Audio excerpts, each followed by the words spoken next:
Thank you. Just beautiful. Beautiful, beautiful, beautiful.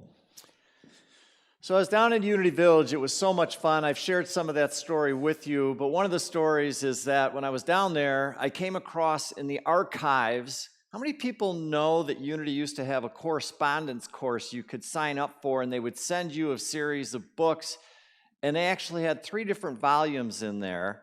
And I came across those volumes, which was fascinating to me. The ironic part about it, the thing I find so fascinating, is that I said, wow, one of these days I would love to get a copy of one of those books. I was on vacation the last couple of days in Detroit, and some friends invited me to the most amazing bookstore in Detroit. And that bookstore had over 1.3 million used books in it, which was fascinating. And as I was going through there, all of a sudden I was flipping through, and all of a sudden I come across this little section, and it was a section on unity in the religion section. I was like, you got to be kidding me. This is amazing. And then all of a sudden I started flipping through it, and the next thing you know, what happens? Ta-da! There's the correspondent books. So how cool is that, right? So I thought, well, that's pretty cool.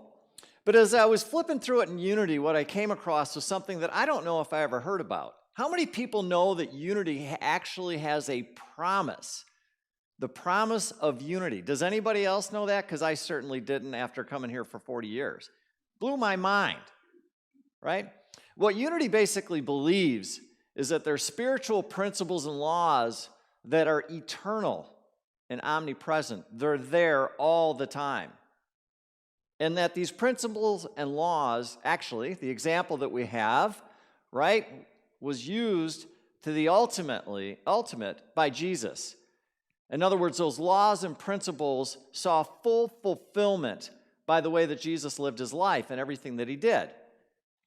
And Unity believes, basically, that these principles are in every single one of us. Every single one of us has that. And that those principles, specifically what this book said, and I wrote it down, will find fulfillment.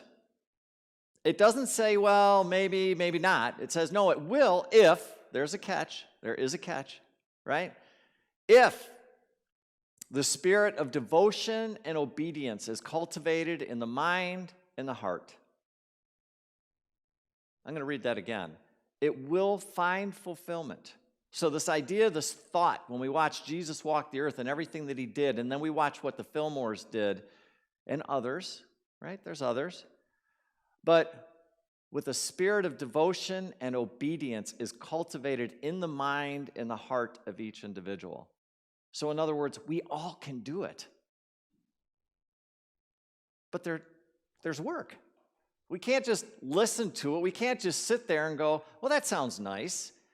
That's called entertainment, which is fine if you want to be entertained, but if you actually want to live and have that same experience, that same expression, the good news is you can. That's the great news. But it's going to take some work and it's going to take some effort. And I love that because unity also has this thought. Jesus had this thought that's called God's idea of man. And the bottom line was what they talked about was this idea, this expression that we all can have, the way that we can live our lives. And they used words such as love. They used such as words as intelligence, power, strength, imagination. All of these incredible things that you watch Jesus do, the Fillmores do, and other people as they walked their lives and impacted hundreds, thousands, and millions of people. Why? Because they practiced and they applied these spiritual principles. And they lived amazing lives, incredible lives.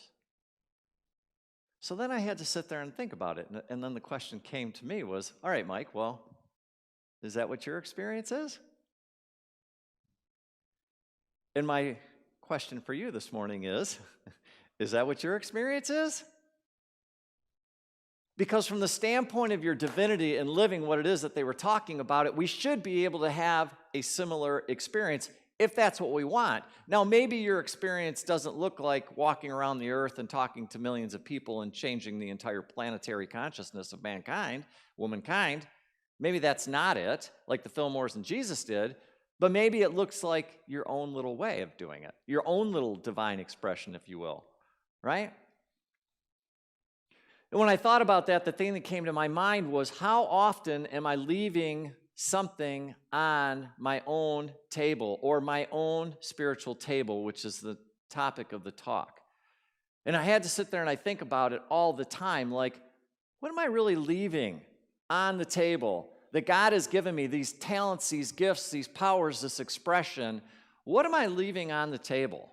Because to me, I want the full expression. It's kind of like an all or nothing deal. And even if I struggle, even if there's times when I don't understand it, even if there's time in my life where I look back and I go, whew, man, what was I thinking?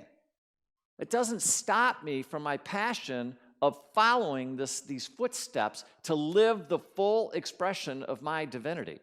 And that's exactly what the Fillmores were talking about. It's exactly what Jesus was talking about. When you take the time, you learn spiritual principles, you make a point in your life to make that a priority, then you get to have that experience. You do. And what I have found is that quite often in my life, I've left a lot of stuff sitting on the table. And so the challenge is now pausing for a moment in my life, and my challenge to you is pausing in your life and asking yourself, am I leaving anything on my spiritual table? Right? Because what I've observed is in my own growth and development, what happens is, and many people coming into Unity go through this thing, they get so excited. They hear things about there's no such thing as hell, there's no such thing as the devil, that God really does love us because of who and what we are, not because of what we have or haven't done. And then all of a sudden it's like, whoa, this is amazing, right? And we get all excited. But then what happens is, if you're not careful, we get very complacent in our own spiritual growth and development. And what I'm telling you is that is not what Spirit does. Spirit is about expansion. That's what it's about.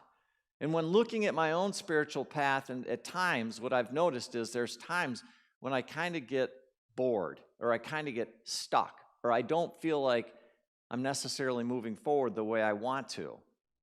And then all of a sudden it's like, well, what's going on? Why are you not doing that? And when I really think about it, I have to admit it's got nothing to do with Spirit, because it's not like Spirit has taken a day off, right? It's kind of like an all or nothing game. Spirit's always on. So I have to really look at that and say, well, wait a minute.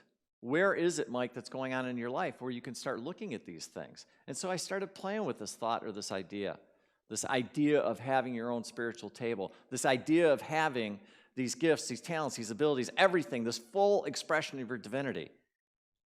Like, you've got the ability to do that. Nobody, I promise you, is stopping you from doing that if that's what you really want. The question is that what you really want? I do, personally. There's not a moment in my life that doesn't go by where I'm thinking about God. I'm thinking about that expression. I'm thinking about wanting to be the full embodiment of the divine, and being able to get out there and live like that and share it with whatever way that I can. I'm constantly in the process of feeling and sensing God in and around me, and thinking, what is Spirit doing? How does Spirit want me to work? What does that expression look like for me? And how can I go out there and share it? And each and every one of you have the same thing going inside of you if that's what you want. God is not going to show up and beat you on the head and say, hey, you have to do this. It's not the way that it works.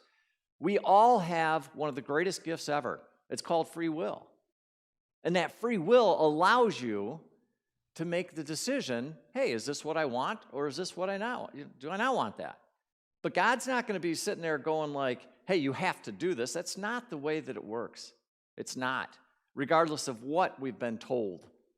That's not it. And so I understand that as Spirit, and as I understand in my own spiritual growth and development, I understand that Spirit is constantly calling me for more expression. That's what Spirit's doing, right?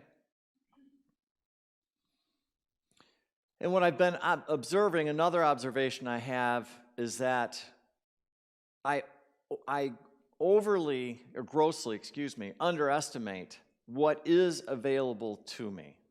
in terms of Spirit coming through me and connecting to it and the power that that has to transform my own life and the lives of others. I do.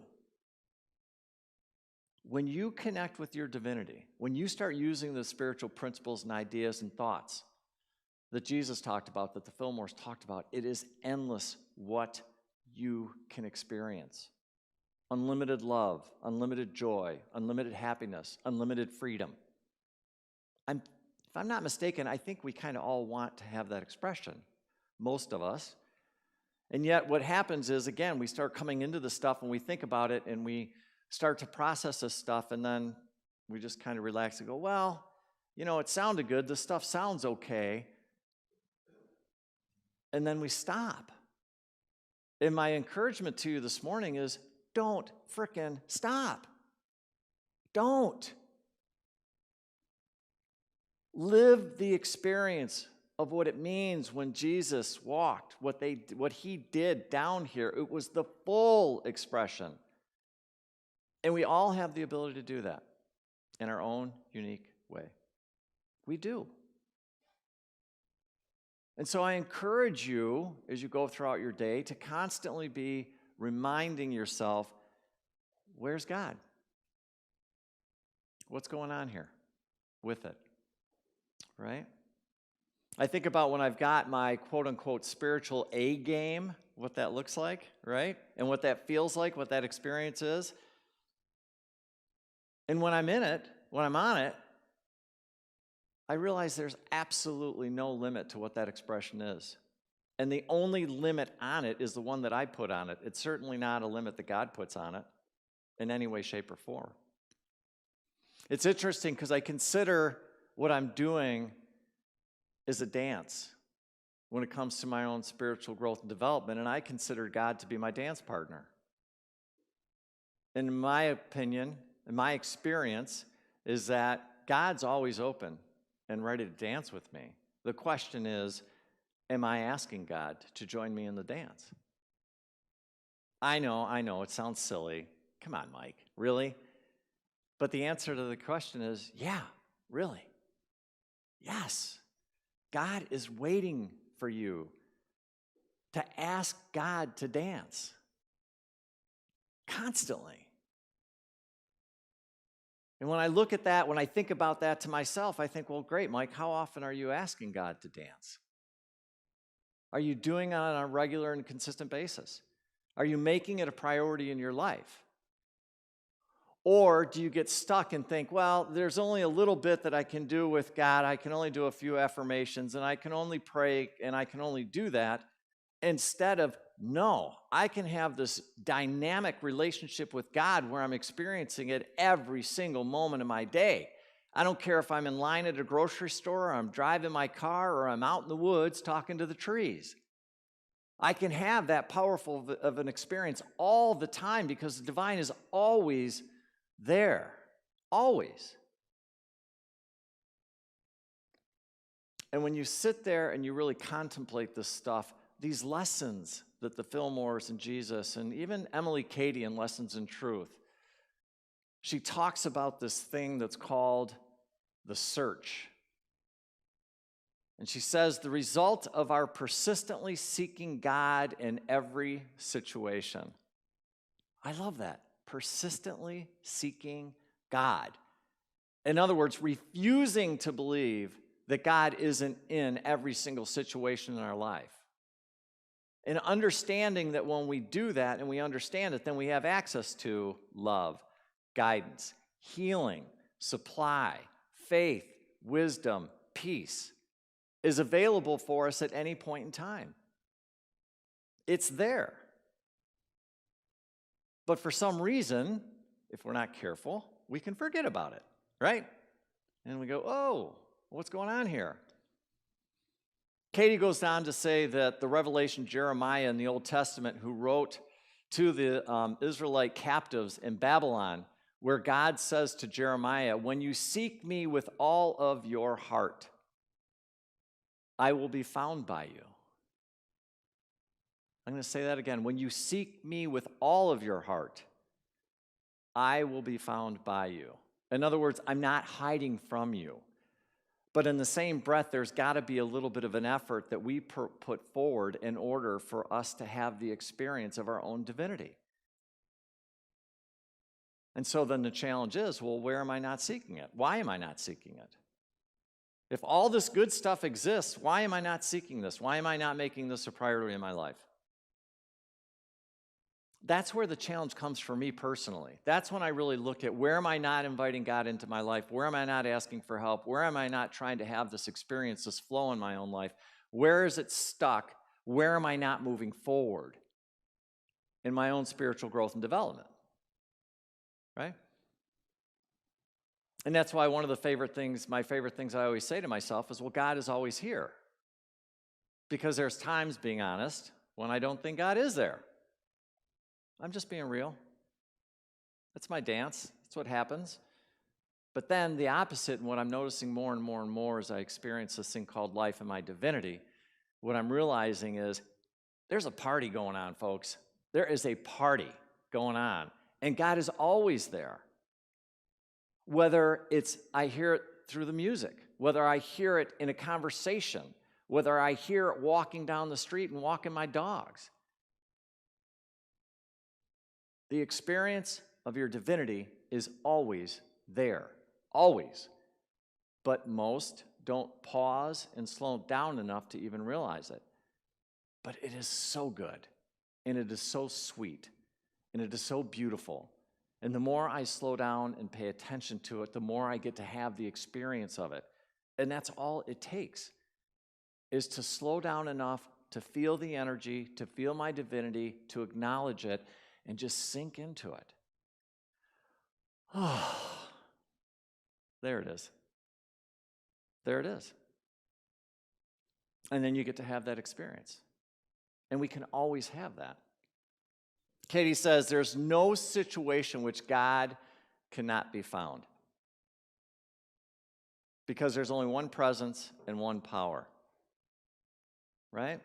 She goes on to say, if there's any appearance in any situation that seems not good, we come to see that this has been caused by our own wrong use of the divine powers that are ours to use to form the conditions. What does that mean? She says, we can cultivate the ability to use consciously the laws of life through what? Our thinking. Our thinking in ways that will produce our good. It's our thinking, folks. All of unity, and you hear me say this almost every week that I get up in front of you, it comes down to your thinking. Boil it down. I don't care if it's Jesus. I don't care if it's the Fillmores. I don't care what holy book you're reading. It comes down to, are you in alignment with thoughts of your own divinity, or are you not? That's it. Do you believe that you can have the same expression, the same experience, the same creation of the Fillmores or Jesus or anybody else, or not? As the saying goes, there's no right or wrong. You get to decide what that experience is. But again, we can cultivate the ability to use consciously the laws of life. So let me get this right. Instead of just walking through life unconsciously, I can actually decide to do it consciously through my thinking. Yes.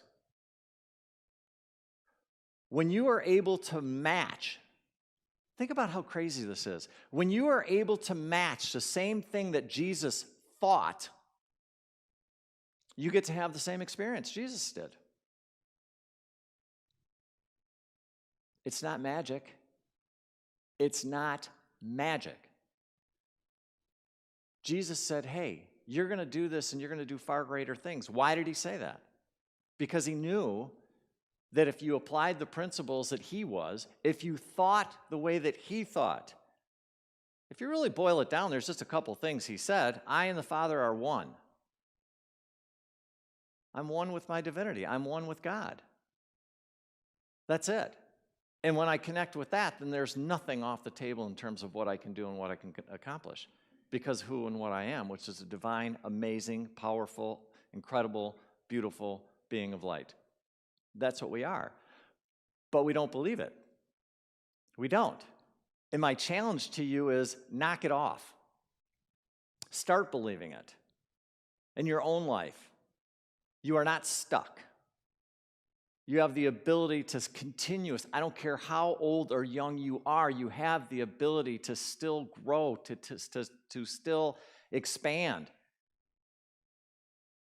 You do. And we all can. But you've got to sit there and go, well, all right, well, I guess I could either choose to believe that or I could choose not to. But I'm telling you right now, folks, consciousness, human consciousness is shifting, and there's a lot of people that are starting to jump on this train. We are. And we all have the ability to be able to do that. Katie goes on to say, our search for God in every situation reveals that there are these powers, there are these principles available to us, but we must use the correct power of thinking so as to form only what we are wanting to manifest in our life. But we don't do that. What do we focus on instead? Problems. What about this, and what about this, and what about this, and why can't I do this, and I don't have enough money, and my health is terrible, and I don't have any friends, and yada, yada, yada, yada, right? Yeah, I know I'm right. Why? Because been there, done that. Got the ticket a lot in my life. But what I'm starting to understand is the more that I use my own divine energy, my own divine power, all of a sudden, crazy stuff is starting to happen in my life, and I mean that in the most amazing, incredible, fantastic way. How do I go to Unity Village in Lee Summit, Missouri 2 weeks ago and go, wow, that's a pretty cool book. How fun would it be to have one of those? And by random chance, I'm in downtown Detroit in a bookstore that's got 4 levels, 1.3 million books, and I happened to come across that. Do you think that was a mistake? Do you think that just happened randomly? Of course not. That's the kind of power that we have, but we only have it when we get to stand in there and go, yeah, I can have that kind of fun stuff happen to me. I can show up in life and give my best efforts and do everything I can and start with this idea or thought that all I got to do is think like Jesus thought, to believe that I'm one with the Father, with God, with my divinity. And because of it, then all of a sudden, this power will start to change and influence what's happening in my life. And all I got to do is play with that. I don't have to do it perfectly. I just got to practice it a little bit, become devoted to it, and make it a part of my life on an ongoing basis. Yes. Yes. But it doesn't happen if we just go, well, that sounds nice, Mike. That's not the way it works. It doesn't. It means that you actually are going to have to put in a little bit of effort in order for the stuff to start becoming a part of your reality if that's what you want. And I'm assuming because you show up here and you listen to this crazy guy called Mike, that maybe that's something that you want to experience. Maybe. Something tells me if you're coming into Unity, it's probably what you're wanting to experience. But what I'm telling you is there's a whole nother level that's there for you. And most people are leaving it on the table, on their spiritual table, because they don't have this concept or this idea that, yes, I can really do it. We have a tendency to look outside of ourselves and say, well, that's nice for that person. Isn't that nice that they get to do that? Maybe not for me. That's garbage. That's garbage thinking. I'm feeling a little feisty this morning. I'm wanting to poke you, and I'm hoping I'm poking you, right? That's what we do here. It's an amazing experience. You're an amazing human being. You have the ability to have this experience, and these people told us time and time and time again that we get to do this. And it's just a matter of taking it and going, okay, yeah, maybe I got to learn a couple of things, not a lot, but then all I got to do is just start practicing them a little bit so that when stuff shows up, all I got to do is remember, oh yeah, I'm one with my divinity, and I have access to divine wisdom, divine intelligence, divine healing, and. And then if I can imagine that the stuff is there and all I have to do is bring it through me, then all of a sudden I get to have a pretty cool experience, no matter what. And it doesn't mean that stuff isn't going to show up. It is going to show up. Nobody's saying that you're going to walk around here and be in daisies and rainbows all day long. But the difference is when it shows up, you understand that you've got your spiritual tool belt to be able to use these things and move through them. That's the difference. That's it. And then you get to get up every day. You get to spend time with God, hang out, and then show up and have amazing experiences and continues to work and have that expression and allow that energy to flow through you. That's what it is. Your spiritual path, it's not super complicated. Don't complicate it. It's really not that complicated. And that's one of the things that I liked about the correspondence, these classes, and I'm wondering, why don't they still do those things? They seem pretty cool to me. Why aren't they there? Because it's really simple, you know? Takes a few principles, talks about a few principles, and then we apply them. That's it. You are so much more. In every single moment, in every single day. Give yourself permission to live the life that's in your heart. Don't limit it. Don't limit you. Don't limit your divinity. Don't limit God. And watch what happens. And it's okay even if you don't understand it. I don't understand it all either. But the more I go deeper into my own journey and my own experience, the more I realize the only one that is limiting my own experience is me. It's got nothing to do with God. And when I can tap into that energy, all of a sudden, my life really is becoming a dance. It's a beautiful dance. Why? Because I get to dance with you folks and others. And we get to do a lot of fun things. I get to go inside of really cool bookstores that I never imagined would be 1.3 million books, and I turn into like a little kid. I just want to sleep there for about 3 weeks. And that's just one of many, many, many experiences that I get to have.